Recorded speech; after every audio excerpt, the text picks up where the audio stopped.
90 का दशक और दर्दभरे नगमे दोनों ही संगीत के शान हुआ करते थे। इन दर्दभरे नगमों का बादशाह था एक ऐसा सिंगर जो अपने पहले ही गाने से पूरे देश में छा गया। इसके बाद एक के ऊपर एक कई बेहतरीन गानों में दर्द की गंगा बहा दी और संगीत की दुनिया का सितारा बन गया। लेकिन इस सुरों के सरताज ने अपने करियर के पीक पर एक ऐसी गलती कर दी जिससे पूरा करियर तबाह हो गया। सारी स्टारडम हवा में उड़ती नजर आई। वापसी की कोशिश के बाद भी इस सिंगर के सितारे नहीं चमके। हम बात कर रहे हैं 90 के दशक के मशहूर सिंगर अल्ताफ राजा की। अल्ताफ राजा गायकी की दुनिया का ऐसा नाम है जिनके नगमों पर हर आशिक ने आंसू बहाए हैं। अल्ताफ राजा की जिंदगी भी किसी फिल्मी कहानी से कम नहीं रही। अल्ताफ राजा का जन्म 15 अक्टूबर 1967 को नागपुर में हुआ था। अल्ताफ राजा के माता पिता दोनों ही कव्वाल गायक थे। अल्ताफ के पिता इब्राहिम इकबाल मुस्लिम और मां रानी रूपलता हिंदू थीं। अल्ताफ का बचपन संगीत के सागर में बीता।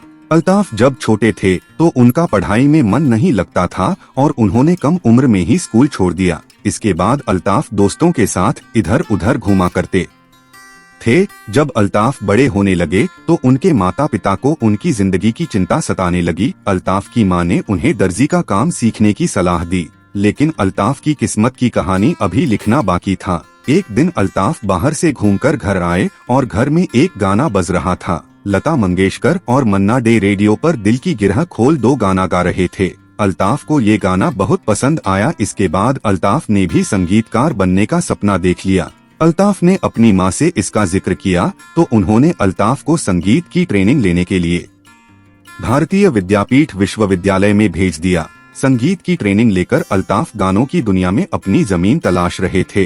मुंबई में सुरों के शिक्षक गोविंद प्रसाद के पास अल्ताफ गायकी को दुरुस्त करने लगे। 1989 का साल शुरू हो गया था और अल्ताफ के सुर पक्के हो रहे थे। करीब 3 साल तक अल्ताफ देश के कोने कोने में शो करने लगे। साल 1993 आया और अल्ताफ की किस्मत के दरवाजे खुलने वाले थे।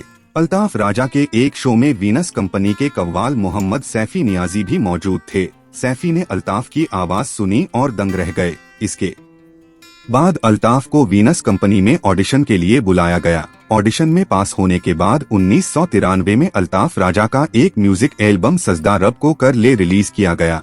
हालांकि पहला एल्बम कोई खास कमाल नहीं कर पाया और अल्ताफ के संघर्ष के दिन बचे रह गए। इसके बाद GTV की लॉन्चिंग हुई और एक प्रोग्राम डिजाइन किया गया। इस प्रोग्राम में कव्वालों को बुलाया जाता था। अल्ताफ को भी यहाँ गाने के लिए बुलाया गया।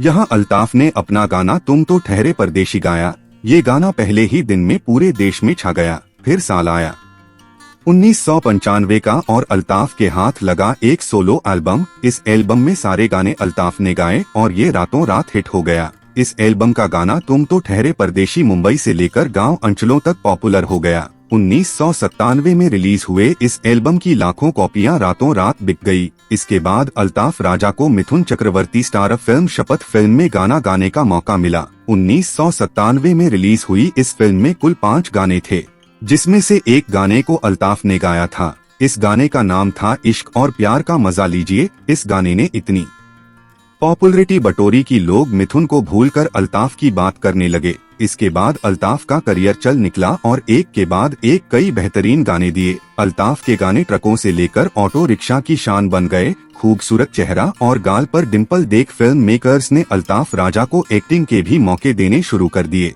हालांकि अल्ताफ ने एक्टिंग करने से मना कर दिया। यही अल्ताफ की जिंदगी की सबसे बड़ी गलती साबित हुई।